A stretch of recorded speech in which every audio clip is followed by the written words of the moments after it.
Il y a longtemps, dans un petit village africain entouré de montagnes majestueuses et de forêts denses, vivait une jeune fille nommée Nia.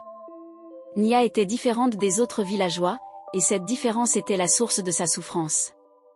Les villageois la détestaient et la méprisaient, mais peu de gens connaissaient la véritable histoire derrière leur hostilité. Nia était née avec des marques de naissance inhabituelles sur tout son corps. Les anciens du village disaient que ces marques étaient un mauvais présage, un signe que Nia était maudite. Dès son enfance, elle fut isolée, évitée par les autres enfants et même par certains adultes.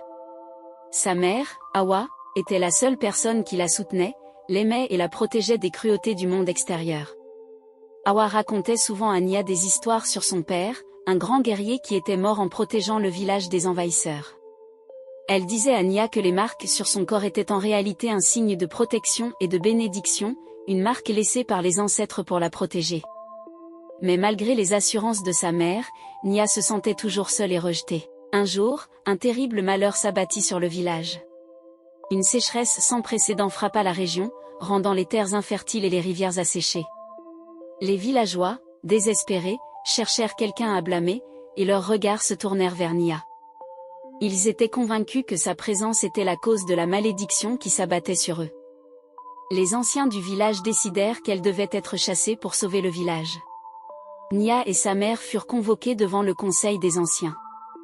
Malgré les supplications d'Hawa, les anciens étaient inflexibles. Ils ordonnèrent que Nia soit bannie du village au lever du soleil le lendemain.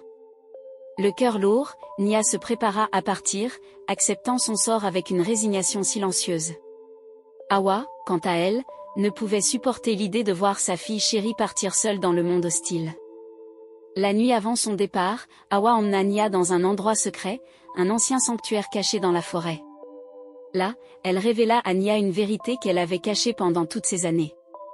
Nia était l'enfant d'une union sacrée entre un esprit de la forêt et un guerrier humain. Les marques sur son corps étaient en réalité des symboles de cette union divine, lui conférant des pouvoirs extraordinaires.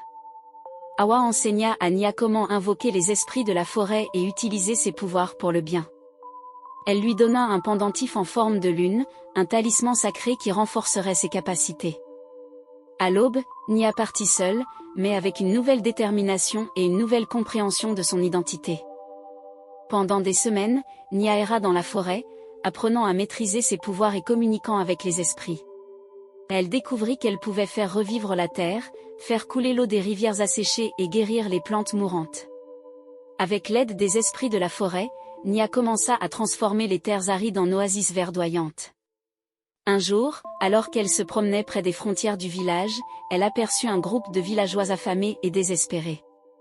Leur condition la toucha profondément, et elle décida de les aider, malgré leur cruauté passée. Elle fit jaillir une source d'eau pure du sol et fit pousser des arbres fruitiers, offrant ainsi de quoi manger et boire aux villageois.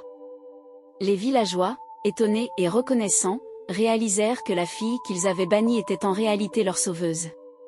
Ils retournèrent au village avec des récits de miracles et de bénédictions, et le conseil des anciens décida d'envoyer une délégation pour inviter Nia à revenir.